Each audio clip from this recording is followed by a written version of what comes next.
Y vamos a hablar del ateísmo bastante en esta tarde.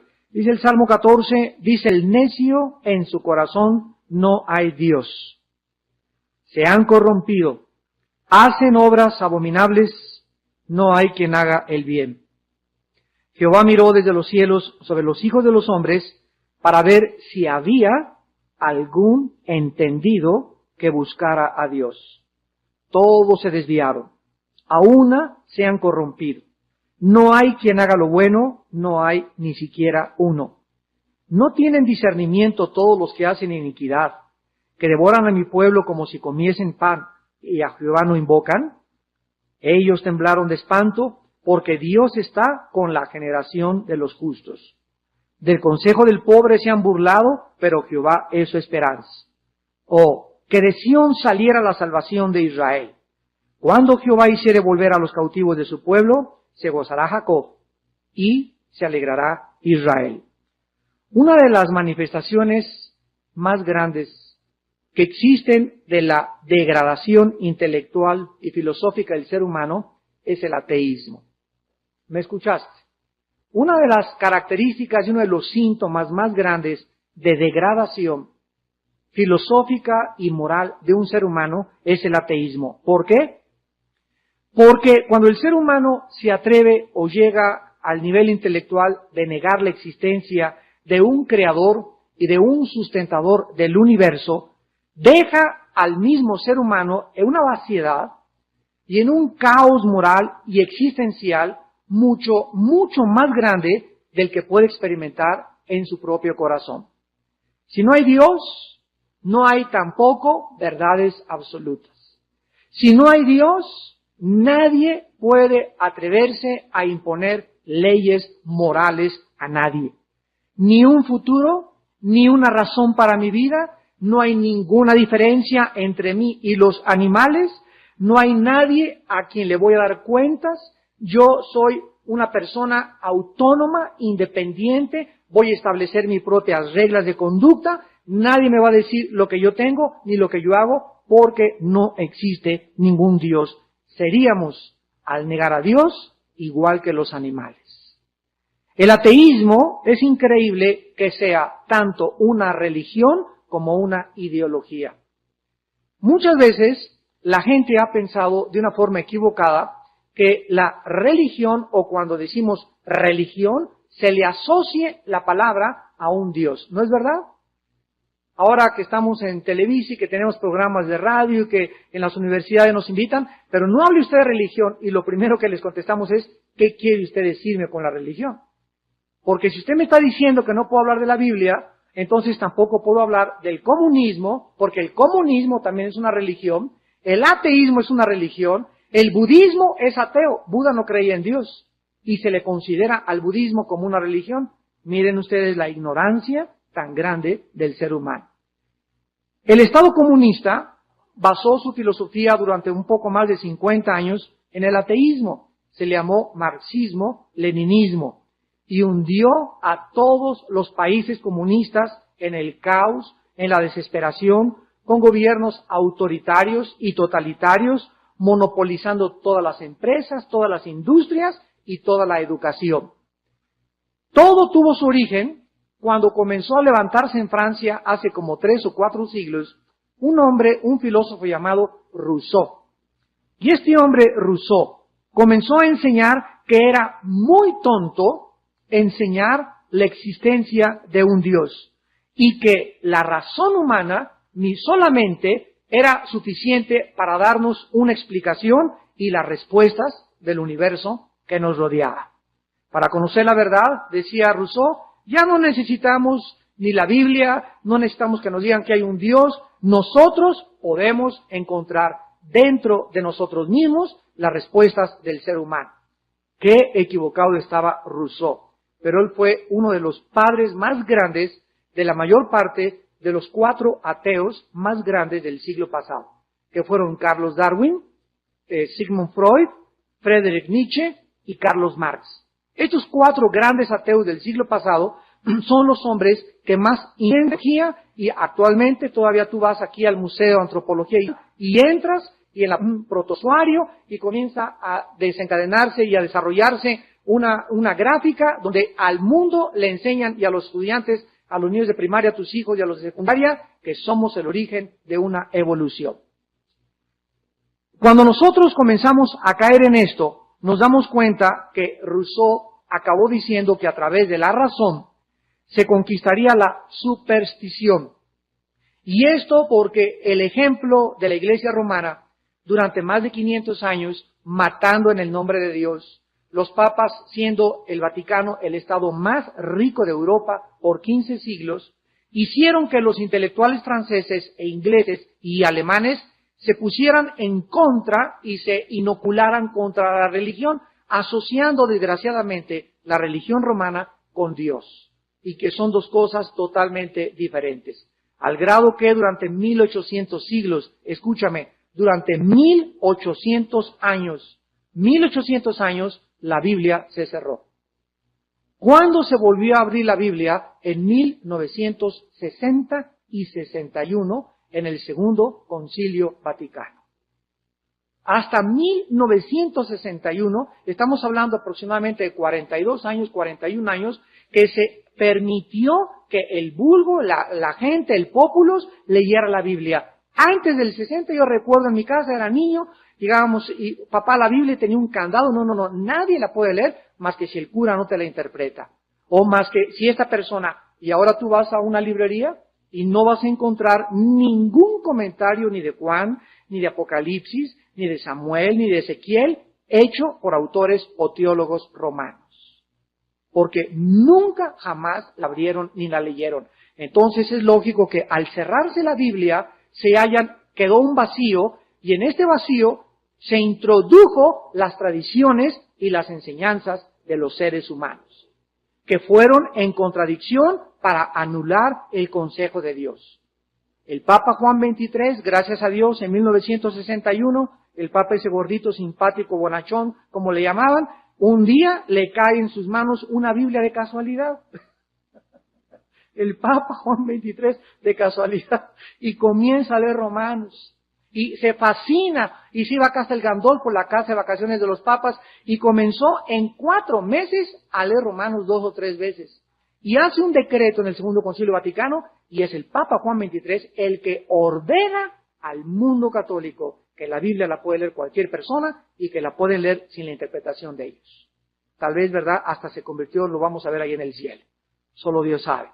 Pero miren ustedes lo que es la historia y lo que es los fenómenos históricos, para que podamos nosotros comprender qué es lo que pasa y por qué los mentes universitarias y los directores de escuelas y los genetistas y muchos científicos consideran ser ateos como algo súper intelectual, cuando la Biblia dice que son necios. Para Marx, la economía resolvería la historia.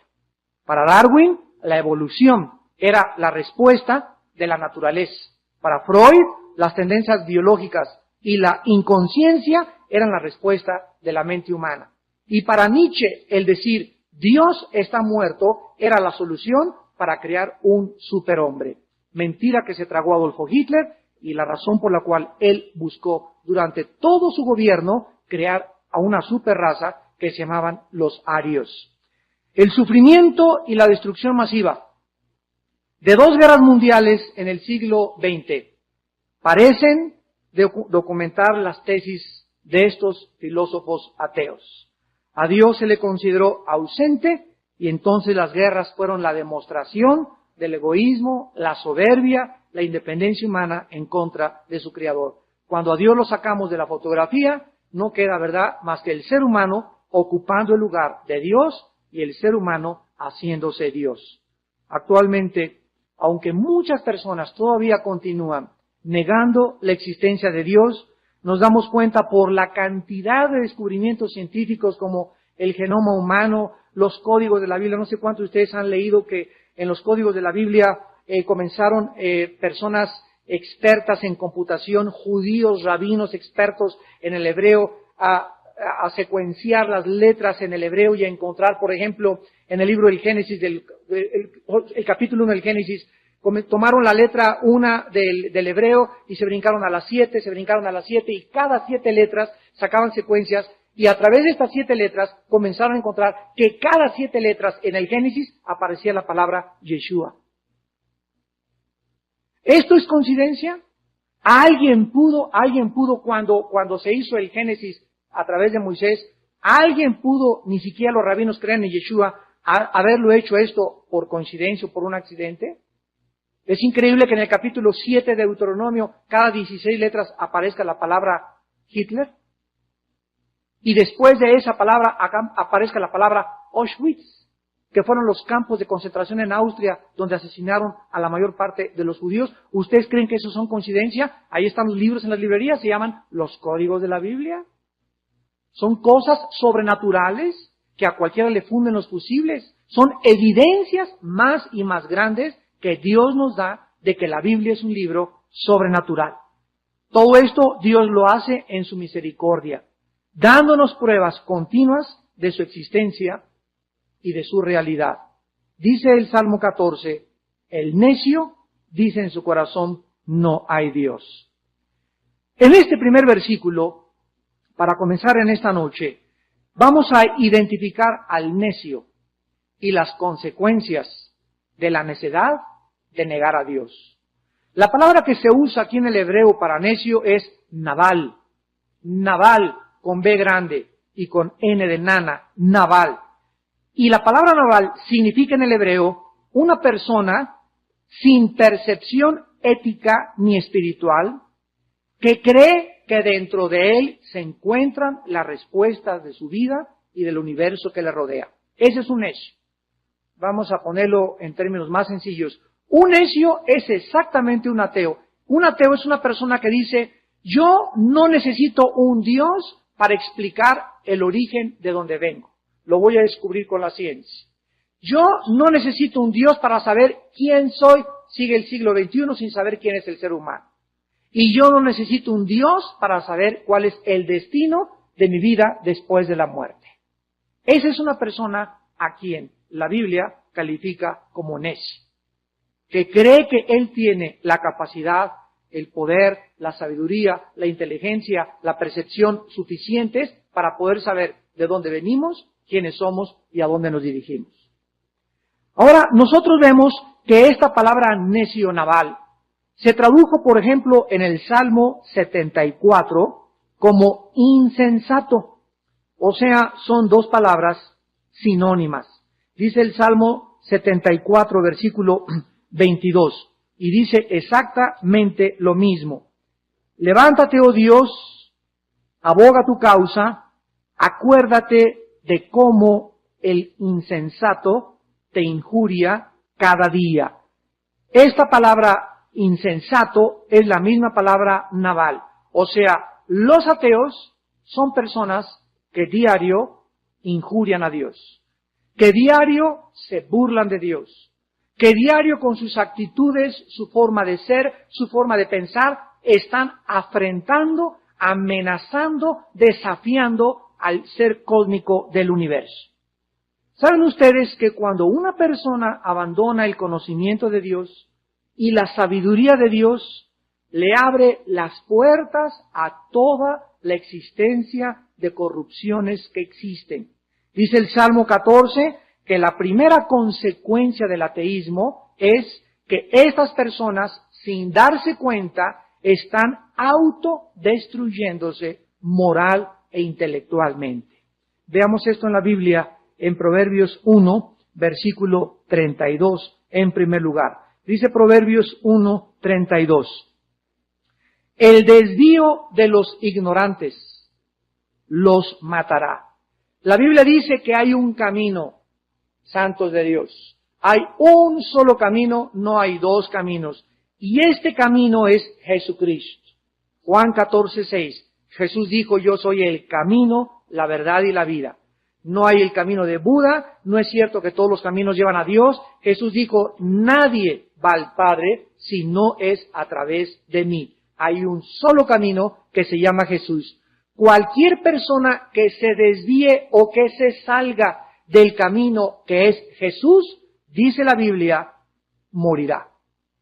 Se autodestruirá, se corromperá, comenzará a vagar y a dar vueltas, a perder la brújula. Un barco que no tiene cartas de navegación acabará tarde o temprano encallando. El desvío de los ignorantes los matará, la prosperidad de los necios los echará a perder. Una persona atea, y agrégale que tenga dinero, vemos que es la persona que más rápidamente se autodestruye. Proverbios 8, versículo 36. Mas el que peca contra mí, defrauda su alma. Todos los que me aborrecen, aman la muerte. Aquí otra vez Salomón comienza a enseñarnos que el pecado es algo que a nosotros mismos nos estamos haciendo mal. Cuando pecamos contra Dios, no solamente insultamos y ofendemos la santidad de Dios, sino que es algo que es como un cuchillo que me estoy enterrando y desangrándome y desangrándome. Comienzo a corromper el alma. El alma en la Biblia, de la palabra hebrea nepesh, es el asiento de mis emociones, mi voluntad, mis sentimientos y mi intelecto. Entonces, el pecado afecta mi intelecto. El pecado afecta mis emociones, altera mis sentimientos, me distorsiona totalmente mi conciencia de la realidad y me hace creer que no valgo nada, que no sirve para nada, que la vida no tiene ningún propósito, todo lo veo negro, soy una persona negativa, soy una persona pesimista, y todo eso, ¿por qué? Porque no tengo luz. Porque no tengo luz. Y porque ese pecado que tienes en tu vida es el que te ha hecho que comiences a autodestruirte. Dice también el Salmo 73, versículo 27. Salmo 73, 27. Porque he aquí, los que se alejan de ti perecerán. Tú destruirás a todo aquel que de ti se aparta. Alejarnos de Dios es autodestruirnos, es morir, es suicidarnos. No existe un suicidio intelectual más grande que de la persona que se llame atea. Negar a Dios es autodestruirse, es establecer tus propias normas morales para vivir, es llegar a creer que eres autónomo, que eres independiente, que no tienes a nadie por qué darle cuentas, no eres responsable de tus acciones, es hacerte un Dios tú mismo. La ironía del siglo XX es que, aun cuando fue el siglo donde más descubrimientos científicos se lograron y donde más avances tecnológicos se levantaron, fue el siglo donde más sangre se derramó en toda la historia humana. Es donde más ateos surgieron en el siglo XX. 2 guerras mundiales, cientos de revoluciones, golpes de Estado, solamente de 1973 a 1995 habían más de 35 millones de abortos. 35 millones de niños asesinados antes de nacer. Pero el siglo XX es el siglo del chip, de los plásticos, de la fisión nuclear, de las computadoras, de la PC, de los teléfonos celulares en el 83, del 91 del Internet, donde el hombre se jactó de alcanzar todas esas cosas, pero el hombre no se dio cuenta que a la par que crecía tecnológica y científicamente, se degradaba más y más y más y más. Dicen en el Salmo 14, versículo 2 al 3, que esta depravación humana es universal. Jehová miró desde los cielos sobre los hijos de los hombres para ver si había algún entendido que buscara a Dios. Todos se desviaron, aún se han corrompido, no hay quien haga lo bueno, no hay ni siquiera uno. Dios puede estar ausente del corazón humano, sin embargo, Él no está ausente en el cielo. Gracias a Dios. Aun cuando el ser humano no quiera mirar hacia el cielo, la Biblia dice que no hace la menor diferencia. Dios sí te está viendo y te está llamando, eres un necio. Dice la Biblia en el Salmo 11, versículo 4. Salmo 11, versículo 4. Jehová está en su santo templo. Jehová tiene en el cielo su trono. Sus ojos ven, sus párpados examinan a los hijos de los hombres. Jehová prueba al justo. Dios mira desde el cielo para ver qué cosa. ¿Qué está mirando aquí abajo en la tierra Dios? Lo dice el Salmo, versículo 14, versículo 2. Dios está viendo quiénes de los seres humanos, síganme con mucho cuidado, han podido, sin tener la Biblia, Helio, Romanos 1, 18 en adelante, porque les es manifiesto porque Dios se las manifestó. Porque las cosas eternas y su eterno poder y deidad de Dios se hacen claramente visibles desde la creación, siendo entendidas por medio de las cosas creadas.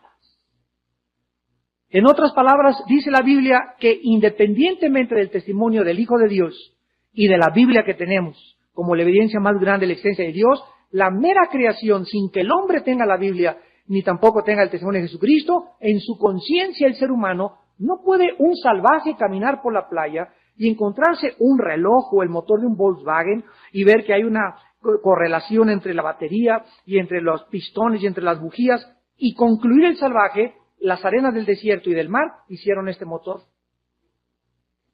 ¿Quién podría en la selva encontrarse un reloj y concluir que el reloj y el calor y los años pusieron juntos este reloj para que tuviera cuerda e indicara la hora? ¿Quién en sus 5 sentidos puede concluir, después de ver al ser humano, los millones de neuronas, la increíble capacidad genética que tenemos, el códice que tenemos en cada célula escrito, el ADN, el ácido desoxirribonucleico y toda la increíble, el estómago está conectado con el corazón con los oídos me dicen quién soy, de dónde vengo, por qué estoy aquí.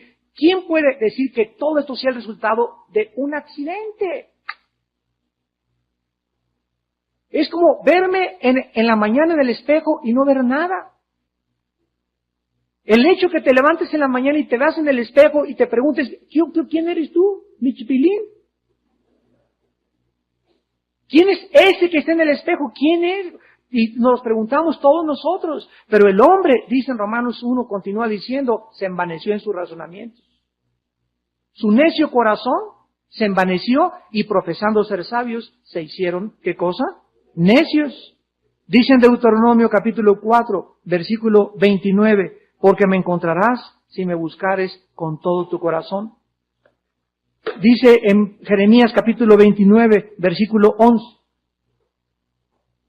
porque yo sé los pensamientos que tengo acerca de vosotros, dice Jehová, pensamientos de paz y no de mal, para darles el fin que esperáis. Entonces me invocarás y vendrás y oraréis a mí, y yo te oiré. Y me buscaréis y me hallaréis, porque me buscaréis de todo vuestro corazón. Qué increíble que el ser humano tenga la cualidad dada por Dios de entender que la creación que nos rodea no es un accidente. Y que nuestra propia vida tiene un sentido y un propósito para vivir. Este es precisamente, ¿sabían ustedes la razón por la cual Dios va a juzgar al mundo? Dice Mateo 24, 37 al 39, y como en los días de Noé, comían, bebían y se iban en casamiento. Y miren la frase, subrayala en tu Biblia, no entendieron. No dice como en los días de Noé, todos borrachos, todos como Sodoma y Gomorra, todos marihuanos me los encontré, todos bien pericos, todos. No dice ninguno de estos pecados. Dice que el pecado por el cual juzgó Dios el diluvio y el pecado por el cual Cristo cuando venga va a juzgar a la raza humana es porque el ser humano no entendió. Ahora, a la luz de lo que estamos estudiando, ¿qué cosa es lo que tenemos que entender? Tú en esta tarde tienes que entender esto, y si tú no lo entiendes, vas a ser arrastrado con la corriente. Lo que Dios quiere que sepamos en esta tarde es que entendamos que necesitamos buscarlo. Dios miró desde los cielos, Salmo 14, 2 y 3, para ver si había algún entendido que lo buscara. Dios nos creó para que lo busquemos. Y cuando tú me busques me vas a encontrar. Señor ateo, permítame hacerle una pregunta. ¿Dónde ha buscado usted a Dios? ¿Por qué concluye usted que no hay Dios? Es como la persona les dije una vez que me dice, en el Golfo de México no existe el pez tigre. A ver, ven para acá. ¿Dónde lo buscaste? Pues hay nada más alrededor de la playa. Para que tú concluyas el pez tigre no existe en el Golfo de México, es porque ya todo México y todo el Golfo lo rodeaste, lo sondeaste y no lo encontraste. Pero ¿cómo puedes decirme que no hay pez tigre cuando te quedan todavía más de 100 kilómetros cuadrados de buscarlo? Entonces, ¿cómo puedes decir no hay Dios si ni siquiera lo has buscado? ¿Dónde lo has buscado? ¿Qué fue lo que te llevó a concluir? Y escuchen, la mayor parte de los ateos, la mayor parte de ellos, dicen que no hay Dios por un problema moral. Nunca es intelectual. Mentira. El intelecto es la excusa, porque si alguien busca evidencias intelectuales, científicas y filosóficas, la Biblia te las ofrece. Este fue nuestro último programa de televisión que tuvimos. Las evidencias científicas, no religiosas, no mitológicas, no cuentos chinos, ni de hadas, ni que los ovnis, no. Aspectos científicos que demuestran que la Biblia es un libro sobrenatural. Entonces, cuando un ateo dice, no creo en Dios, no es porque le falten evidencias, es porque tiene problemas morales. Yo recuerdo hace muchos años, estaba yo en Tabasco, una cruzada con el hermano Luis Palau, y llega una muchacha después del mensaje que di esa noche, hablé sobre el infierno, y llega la muchacha, mire, señor Dulce, vengo a decirle que usted es un mentiroso, así me dijo. Y usted nos viene a amenazar que el infierno, porque no hay infierno, no es cierto, podemos vivir como querramos.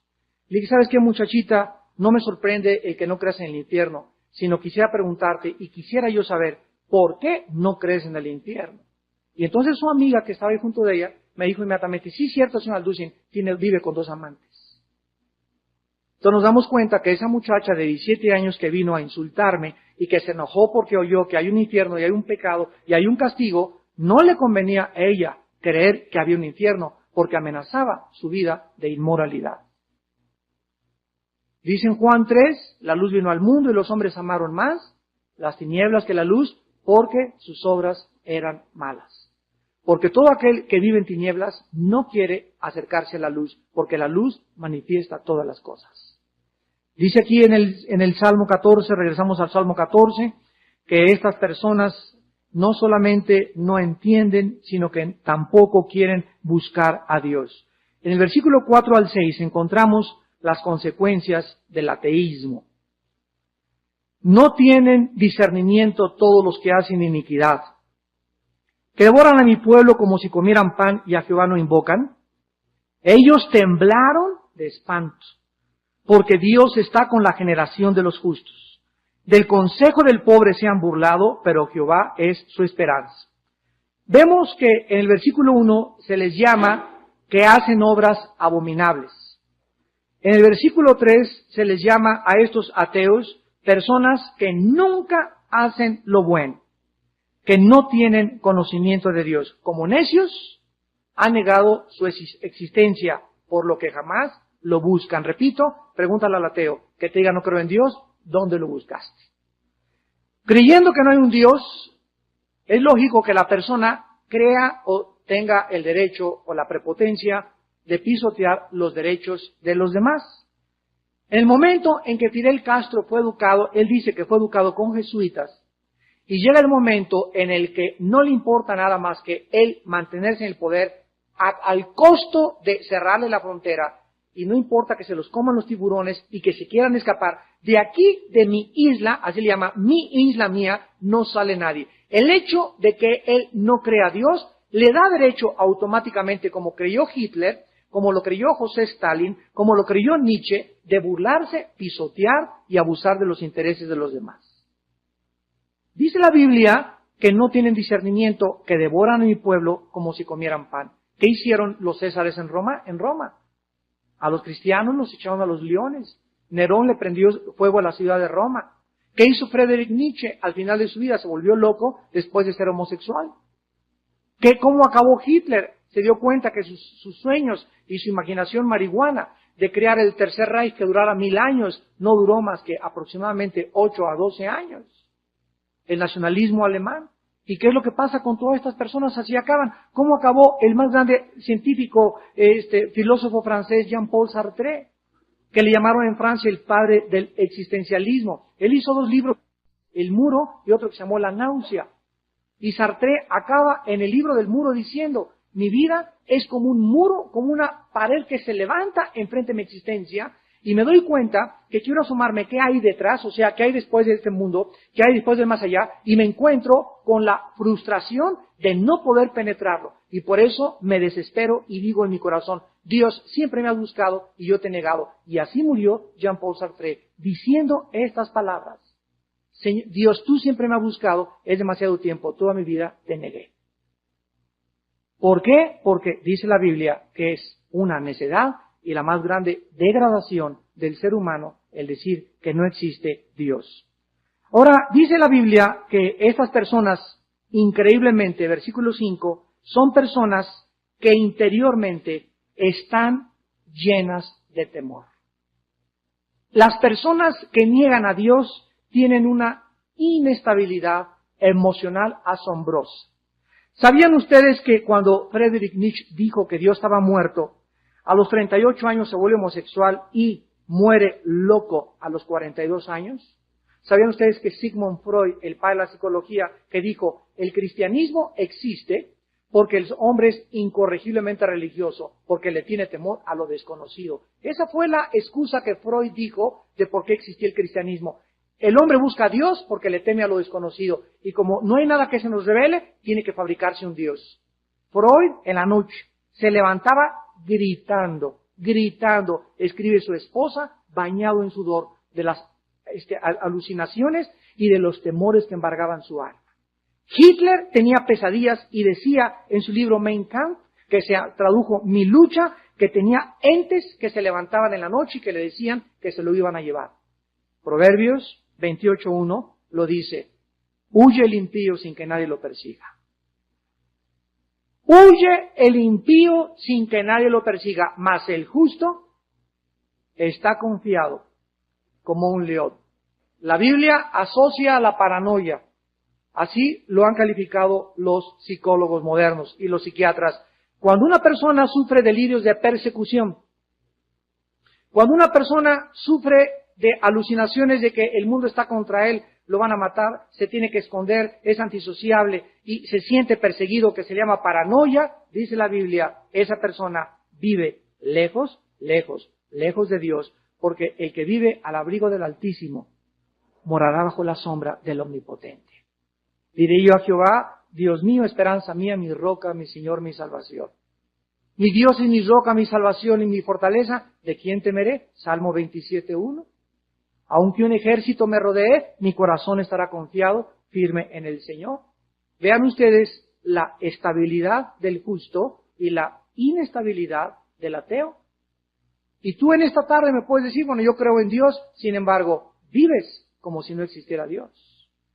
Entonces, no crean que el Salmo 14 solamente se refiere a las personas que dicen abierta intelectualmente, para mí no hay Dios. No, hay muchos cristianos que en este momento me están escuchando y personas que a través de las grabaciones nos están escuchando, que profesan que creen en Dios y dicen con sus labios que creen en Dios. ¿Sabes una cosa? En nada le ganas al diablo, porque el diablo no es ateo.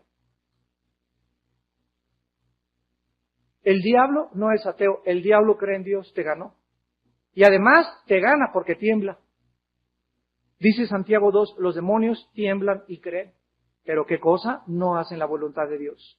Entonces, si tú en esta tarde me dices, bueno, yo ya me salvé, ya estoy del otro lado porque creo en Dios, ¿sabes una cosa? Que si tú confías que crees en Dios y no vives como Dios quiere y te manda que vivas en las Sagradas Escrituras, eres peor todavía que un ateo. Dice la Biblia aquí en este versículo que estos hombres, estas mujeres, estas personas tiemblan. Miren ustedes lo que dice en el libro de Levíticos, en el libro de Vayikra.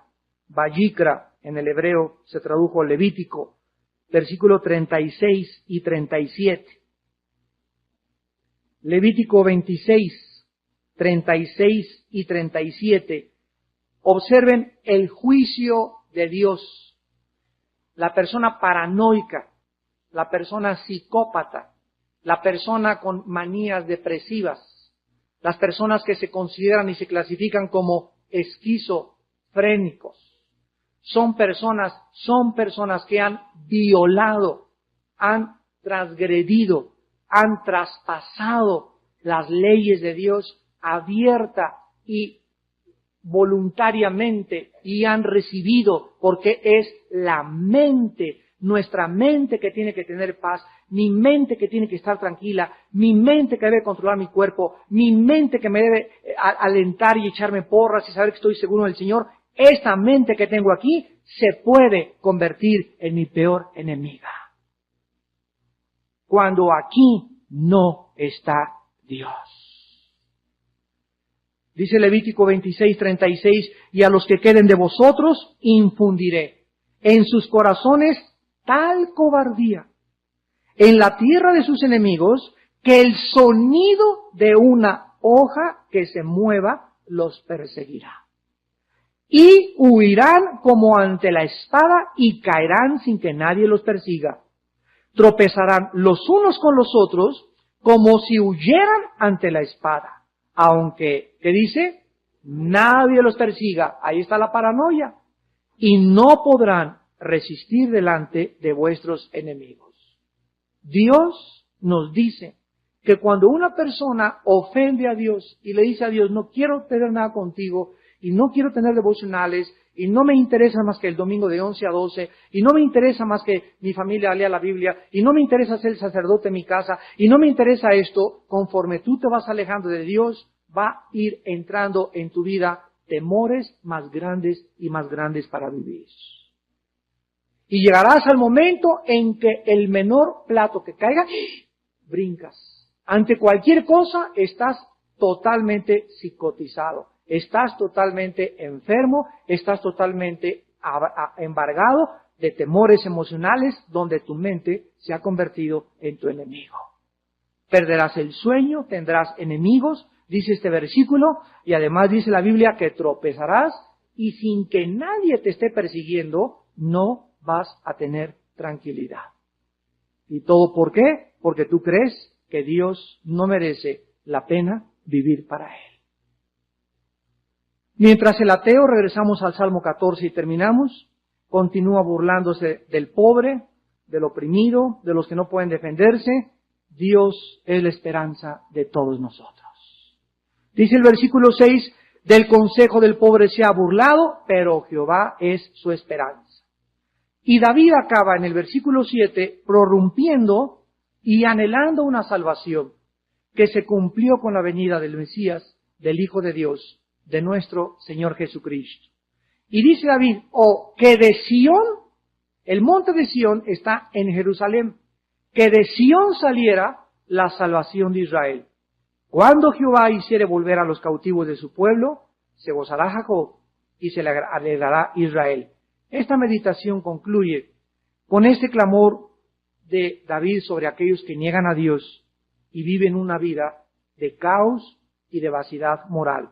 Es un clamor mesiánico, el cual fue cumplido, repito, con la venida de Cristo. Cuando Jesús vino, Jesús dijo en Juan 4, la salvación viene de los judíos. El centro del ataque, el centro de la atención, el foco del interés de los medios de comunicación del mundo entero ahorita es Israel. ¿Ustedes creen que es coincidencia? Cuando la Biblia, este sábado voy a hablar en la Tercera Guerra Mundial, la batalla del Armagedón, ¿por qué Israel es la manzana de la discordia del mundo entero? ¿Ustedes creen que es coincidencia que hayan pasado 2600 años y que aquí en Zacarías 12, en Zacarías 14, en Lucas 21, en Mateo 24, el Señor Jesucristo, la Biblia miles de años antes nos dijera que antes de que venga Cristo, la Tercera Guerra Mundial explotaría porque la mecha sería Jerusalén? ¿Ustedes creen que es coincidencia que no haya un solo diplomático, un solo político, un solo filósofo que pueda ofrecer la paz entre árabes y judíos? ¿Por qué es tan discutido y por qué es imposible? Se acabó la guerra en Inglaterra, se acabó la guerra en los Balcanes, se acabó la guerra Primera Mundial, pero Israel sigue en guerra. ¿Por qué? Porque los dos disputan Jerusalén. Y el Vaticano, por si fuera poco, todavía le echa más leña al fuego, diciendo que no, ni árabes ni judíos. Acaba de decir Juan Pablo II que Jerusalén sea una ciudad internacional gobernada por las Naciones Unidas. Ni uno ni otro. Hermanos y hermanas en Jesucristo, todas las cosas que están aquí escritas no son coincidencias. Y Dios nos manda, desde hace 2000 años, orar por la paz de Jerusalén. ¿Por qué? Porque es el centro de la discordia. Porque donde dijo Dios, ahí estará mi nombre, el diablo llega y dice, impediré que el nombre de Dios esté ahí. Donde Dios pone su mano, llega el diablo y dice, impediré que la mano te bendiga de Dios. Si tú abres en tu casa una reunión de oración, escúchame, vas a tener oposición. Si tú te propones ser más limpio y más puro desde esta noche, hoy en la noche tendrás las más grandes tentaciones. ¿Y sabes por qué? Porque Dios nos prueba. ¿De veras querías tener estudio bíblico? Pero no me preguntaste si querías pagar el precio. ¿De veras quieres ser puro, pero quieres pagar el precio? Si queremos algo con Dios, estemos dispuestos a pagar el precio. Y si no estás dispuesto a pagar el precio, no eres cristiano, porque el Espíritu que Dios nos ha dado no es de temor, es de poder, de dominio y de amor. Así que no tengamos nosotros susto, ni nos amedrentemos cuando las cosas se levanten. Ahora que estamos en televisión, nadie se imagina, más que los pastores, no se imaginan ustedes la oposición que hemos tenido. No se imaginan. No se imaginan cuántos enemigos. No se imaginan cuántas cosas han dicho. No se imaginan entre los mismos hermanos la guerra, la envidia, la codicia. Es algo increíble que a cualquiera le haría aventar la toalla al suelo y decir, ¿sabes qué? Mejor que yo no quiero estar ahí. Sin embargo, cuando Dios abre una puerta, nadie la cierra.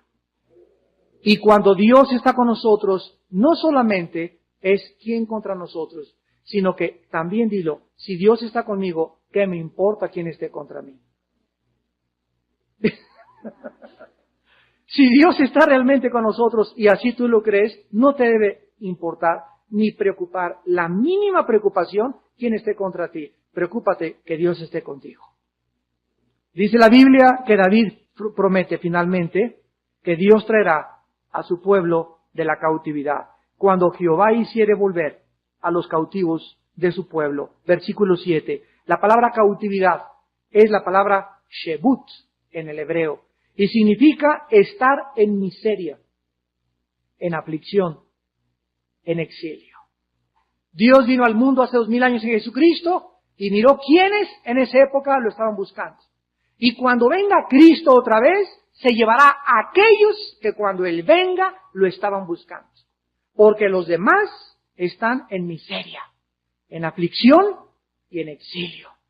Paranoicos, psicóticos, marihuanos, borrachos, perdidos, soberbios, intelectuales, negando a Dios, y como en los tiempos de Noé, vendrá el diluvio y se los llevará.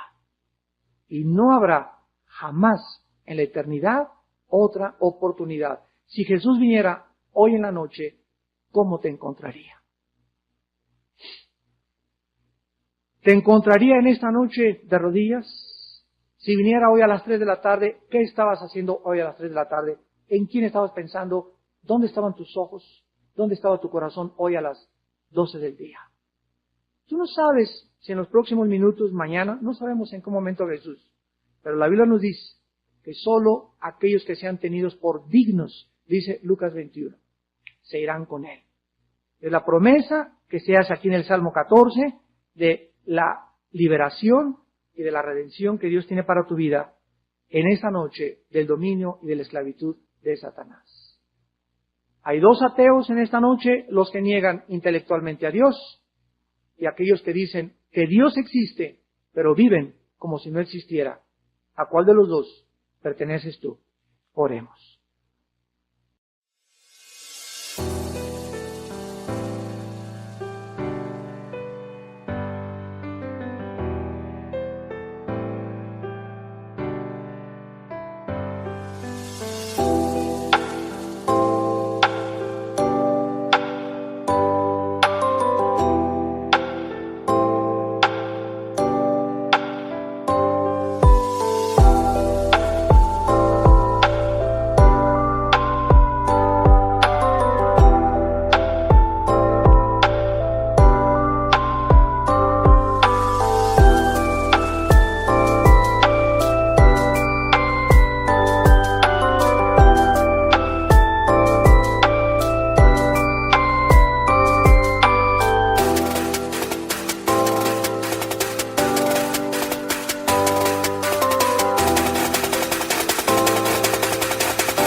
fragments, mending what's within. Emerging from the silence, a warrior's